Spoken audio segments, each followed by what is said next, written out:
Support WrestleTalk! Order the magazine using the link below.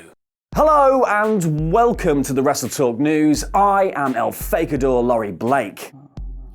This is just the latest issue of the WrestleTalk magazine. You know what? They said it was madness to do a magazine in 2018. They said it couldn't be done. And we said, there's a rich history of magazines actually, and it can be done. It's quite easy really. And this is it. There's an in-depth look at the battle for Britain between WWE and WOS Wrestling, interviews with Colt Cabana and Doug Williams, and Ollie Davis reveals the original plans for WrestleTalk versus Cultaholic, and much more. You can order a copy by clicking the I above my head right now. You can't have this one because I've got a toilet break coming up. Speaking of toilet breaks, it seems like quite a few people took a permanent one following last week's Raw, as the viewing figures this week were down. The show was down 8% from last week, bringing in just 2.84 million viewers, even though it had less competition in the time slot. But don't despair, this obviously isn't the end for Raw. Last week's numbers were unusually high because it just rolled right off the back of SummerSlam. I think most people have just forgotten that there was a life outside of wrestling by that point. Interestingly, this week's show had a solid first hour, and then the viewers started dropping like flies, including a huge 10% dip in the third hour, just in time for the main event. The old big dog chased them off like they were the postman. But who cares about who wasn't watching it? It's what the people who were thought that matters. Ollie gave the show a very high AvRAWge, and the majority of you agreed, 55% to be exact, with 26% of you thinking that it was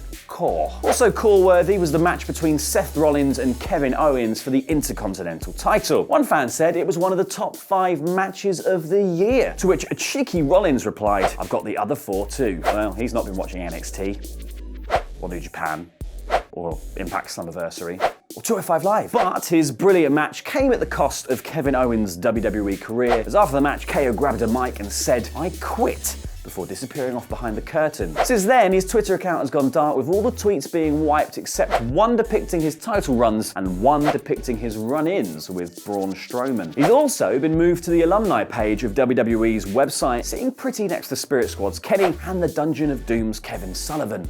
Stu, is that you? What are you doing in the case? Fortunately though, word on the street is that this is all a work, and in reality, Owens has recently re-signed a new contract with WWE and he is not going anywhere. But he might be coming back better than ever. According to Barnburner's Fired Up podcast, there are big plans afoot for KO. He could return to TV as Paul Heyman's next client. Now, obviously, Kevin Owens is pretty darn good on the mic himself, so we can't really expect the same dynamic as with Brock Lesnar here, because he couldn't be trusted not to do a swear. But a pairing with Paul suggests that Owens is coming back as one of the top guys within the company, and hopefully that should mean he's getting some Universal title action down the line.